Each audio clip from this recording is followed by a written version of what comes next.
secretario de Bases Federales. Hola Sebastián, ¿cómo estás? Yair Sibel te saluda. ¿Qué tal? ¿Cómo está, Yair? Muchísimas gracias por el llamado, así que un abrazo para todos ustedes, un saludo para toda la audiencia. Por favor, gracias a vos por tu tiempo, Sebastián. Como presentaba, me parece que es importante poner el ojo, hacer énfasis en qué está pasando con los pequeños y medianos productores, con los chacareros, con los tipos que no tienen millones de hectáreas y deciden el futuro de las divisas en el país, sino con los que le ponen el cuero a la producción rural a lo largo y ancho de Argentina. Dame primero, por favor, una radiografía general de la situación que están atravesando. Bueno, nosotros estamos ahora entrando en lo que es la cosecha de grano grueso. Hablás de soja, hablás de maíz y hablás de sorgo en este momento. En este momento, como se están dando suscitadas lluvias, eso viene un poquito lento, pero ese es el panorama técnico, digamos, o climático que estamos atravesando, para empezar una definición. Con respecto a las declaraciones de Milei, vos sabés que la primera pregunta que se me ocurre, que en realidad en Base Federada es lo que más nos venimos preguntando, te diría, desde que Javier Milei entra en la escena política, que es ¿qué hubiese pasado si la misma frase era dicha por un político de otro partido? Digo, ¿qué hubiese pasado si alguien del peronismo decía, che, lo del campo avísenle que vayan liquidando porque en junio le vuelvo a poner las retenciones? ¿Qué hubiese pasado? Digamos, hubiera sido titular en los grandes medios de comunicación, hubiera habido análisis sobre esa frase, seguramente. Sin embargo, acá se le baja el precio, y lo que hizo Javier Milei, primero, cumplir con su palabra. El tipo, cuando hace esta baja retención de 6 o 7 puntos, allá por el mes de enero, febrero, lo hace porque había una sequía que estaba afectando a la cosecha 24-25, y en ese apriete que recibió, baja 4 o 5 puntos hasta el 30 de junio. Entonces, nosotros sabíamos desde siempre que esta baja era hasta el 30 de junio, tiene un tiempo limitado. Es una medida bastante similar, también hay que decirlo, a lo que fue el dólar soja durante la gestión de Sergio Massa, digamos, claro, con un principio y un final, algo muy parecido, una herramienta muy parecida. Lo preocupante es que mantiene esta presión hacia los productores. Ahora, ese mensaje le llegó al pequeño productor. Mira, la verdad es que nosotros apenas cosechamos empezamos a vender. ¿Por qué? Porque nosotros tenemos que pagar la cosecha, que pagar el gasoil, que pagar los insumos que debemos. Nosotros no especulamos con la cosecha. Los pequeños productores lo que hacemos es intentar ir cubriendo los costos que tenemos apenas cosechamos, con lo cual es obvio que apenas cosechemos, nosotros estamos justo haciendo ese trabajo ahora, vamos a ir ingresando el a la cooperativa o lo que y lo vamos a ir vendiendo, con lo cual el apriete de Milei al pequeño productor no le llega. Sí, es para los que especulan, ¿no? Para los tipos que tienen espalda y lo pueden hacer. Estamos hablando con Sebastián Campo, expresidente de la Federación Agraria, bueno, una persona que tiene una mirada de lo que sucede en el mundo de la producción agraria en nuestro país. Sebastián, ¿cuál es el impacto del precio del dólar en su actividad? Digo, mucho se ha hablado de la quita del cepo y cómo esto podría afectar a determinadas actividades productivas. Al mismo tiempo se habilitó la importación de maquinaria usada. ¿Cómo los afecta este tema del dólar y de la apertura a importaciones de maquinaria usada? Bueno, voy a empezar a responder tu pregunta al revés. Lo de la apertura de la maquinaria usada nos parece una locura, y desde Bases Federadas mantenemos nuestra solidaridad para con todo lo que es el complejo agroindustrial. Ese complejo que genera tanto trabajo, tanto arraigo, todo el sur santafesino y sus fábricas de sembradoras, de cosechadoras, de trabajos para el campo general, discos, rastras. La verdad es que esto del ingreso de maquinaria usada pone en riesgo toda la industria que da trabajo en los pueblitos del interior. Es una locura, es inentendible lo que se quiere hacer, porque nos imaginamos, sobre todo en países donde las cosechadoras, por ejemplo, se usan 2, 3, 4 años, que es poco tiempo, y luego se venden. Imagínate que abre un nuevo mercado que va a quitar trabajo a toda la que es la industria metalmecánica de nuestro país. Es una locura, y uno lo lleva a lo que es vialidad, a lo que es medicina, a lo que es gastronomía. Bueno, imaginamos que ese maquinaria se refiere a todo, con lo cual nos solidarizamos con todo el complejo industrial de nuestro país, porque es uno de los mayores ataques que nosotros hemos visto, por lo menos. La segunda pregunta es, bueno, esto que vos decías de la apertura del cepo y el tipo de cambio. La verdad es que los pequeños productores no tenemos capacidad de ahorro. Nosotros no es que vendemos y vamos a comprar dólares. Nosotros lo que hacemos es si debemos en dólares. Entonces explico esto para la audiencia. Cuando nosotros compramos insumos, en general no tenemos el dinero para comprarlo, los pequeños productores, entonces en la cooperativa o en el acopio dicen sí, llévate la semilla de maíz, sí, llévate el fertilizante, no hay ningún problema. Y eso se anota en una cuenta corriente que está dolarizada.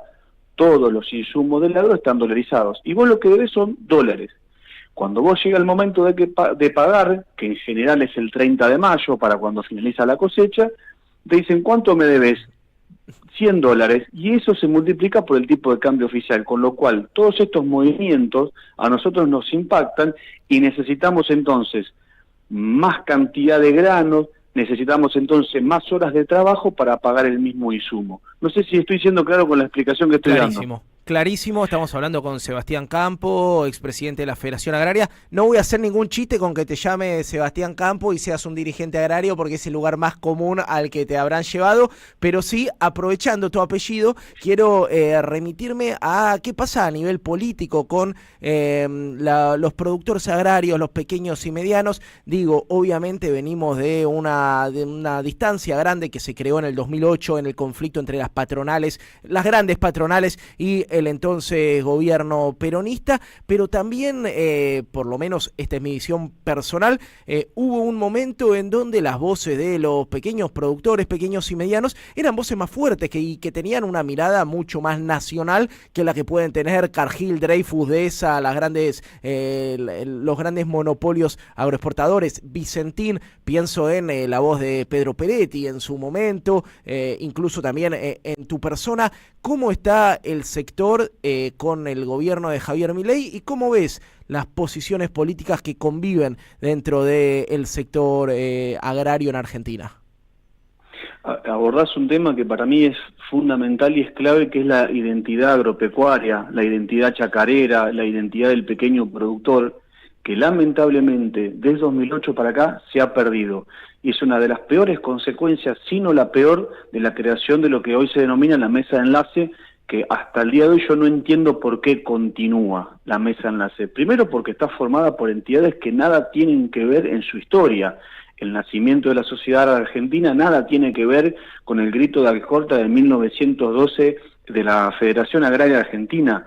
Sus distintos comportamientos a lo largo de la historia, de nuestra historia, sobre todo durante la dictadura militar, nada tiene que ver el comportamiento de la Federación Agraria Argentina con el de la sociedad agraria argentina. Entonces uno no entiende, como lector de la historia, como interpretador de los movimientos, por qué siguen juntas esas entidades.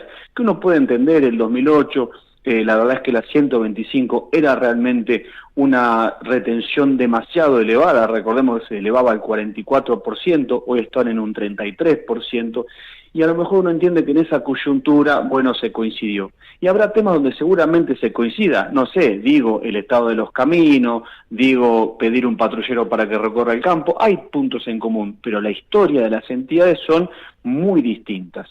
Y el 2008 se dejó una consecuencia grave desde el análisis que hacemos de base federada, es esa pérdida de la identidad. Mi abuelo, que tenía apenas la primaria, tenía mucho más claro la diferencia entre los grandes latifundistas y él como pequeño productor agropecuario, y lo definía con una claridad que era sorprendente. Sin embargo, hoy uno escucha a pequeños productores defendiendo los intereses de grandes diría, conglomerados económicos que están en el agro. Y es por eso que permitimos, lamentablemente, y sobre todo hago responsable a entidades como la Federación Agraria, que debería elevar la voz, permitimos la concentración en el uso y el tenencia de la tierra, permitimos que los jóvenes se nos vayan del campo porque cada vez menos empresas trabajan más campo. Y uno hace un análisis, no solamente la década del 90, donde fue uno de los picos de desaparición de productores más graves de nuestra historia, desaparecieron 100.000 pequeños y medianos productores, con una modalidad que era la venta de la tierra. El productor vendía el campo porque era inviable. Si tenía 20, 30, 50 hectáreas, las vendía. Hoy la modalidad cambió, ese productor decide arrendar la tierra, se la da a trabajar al pool de siembra. En ese contexto lo que quedamos somos sobrevivientes, pero para responder a tu pregunta, que vos me hablabas de política, es un momento, esto es muy personal, lo que te voy a decir es doloroso.